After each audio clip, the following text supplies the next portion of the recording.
ఒక 5 రోజులు ఉన్నాయి ఎలక్షన్కి. మీరు ఈ 5 రోజులు కష్టపడాలి. కార్యకర్తలు పక్కన వాళ్ళకి చెప్పాలి ఒక ఓటు విలువ ఎంతో. మీ భవిష్యత్తు మీ చేతిలో ఉంది. మీరు ఓటు వేయడం వల్లే మీ భవిష్యత్తు మీ చేతిలో ఉంది.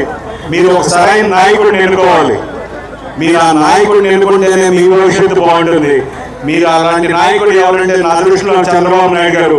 ఎందుకంటే ఆయన చేసిన అభివృద్ధి, ఒక రాజధాని కట్టాలన్న, మీరు హైదరాబాద్లో చూశారు ఒక సైబరాబాద్ అనే నగరాన్ని ఎంత బాగా తీర్చిదిద్దారో. అలాగే అమరావతిలో ఆల్రెడీ కార్యక్రమాలు స్టార్ట్ చేశారు. దురదృష్టవశాత్తు 2019లో ఓడిపోయాం. కానీ వచ్చాక మళ్ళీ ఖచ్చితంగా ఈ రాష్ట్రానికి రాజధాని తీసుకొస్తారు. దానికి మళ్ళీ పూర్వ వైభవం తీసుకొస్తారు. అలాగే మీరు చూశారు మేనిఫెస్టోలో ఎన్నో పథకాలు పెట్టారు, సూపర్ 6 అని. సో ఇవన్నీ ఒక పేదవాళ్ళకి అండగా నిలిచే కార్యక్రమానికి చంద్రబాబు నాయుడు గారు శ్రీకారం చుట్టారు. సో మీరు అందరూ ఈసారి తప్పకుండా మొదటిగా అయితే మీరు వెళ్ళి ఓటేయాలి. ఈ రాష్ట్రాన్ని, మీ భవిష్యత్తుని మీ చేతుల్లోనే ఉంది. సో మీరు తప్పకుండా మే 13వ తారీఖున తప్పకుండా మీరు అందరూ వెళ్ళి ఓటింగ్ బూత్కి వెళ్ళి ఓటేయండి. అదే నేను కోరుకునేది. అండ్ పవన్ కళ్యాణ్ గారి సినిమాలో ఎలా ఉంటుంది, లాస్ట్ పంచ్ మందైతే ఆ కిక్కే వేరప్ప అని. మనం కొట్టాల్సింది లాస్ట్ పంచ్ బ్యాలెట్ మీద. కొడితే ఫ్యాన్ రెక్కలు తెగిపడిపోవాలి.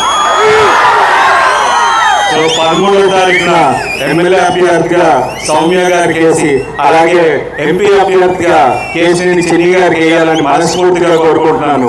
మీ అందరూ సహకరిస్తారు. మళ్ళీ తెలుగుదేశం పార్టీ గెలుస్తుంది. గెలిచిన తర్వాత మళ్ళీ విజయోత్సవ సభలో కలుగుతాం. జై తెలుగుదేశం, జై జనసేన, జై భారతీయ జనతా పార్టీ, జై హింద్. నారా రోహిత్ గారు, అలాగే చిన్ని గారు అబ్బాయి కేశినేని వెంకట గారు, మన సంగీతాల సౌమ్య గారు ఎన్నికల ప్రచారాలు మన గ్రామంలో జరుగుతున్నారు. కావున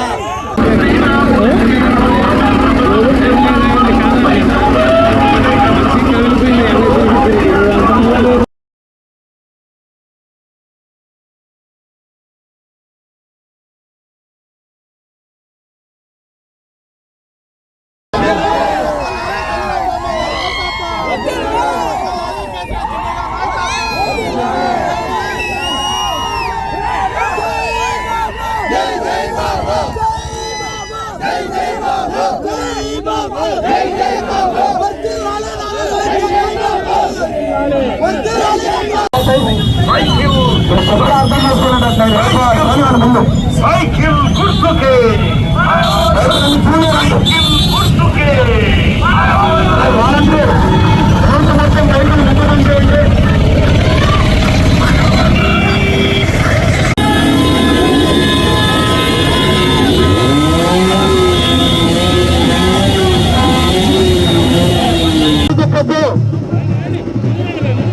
ఎదాలి, ముందుకు పోవాలి.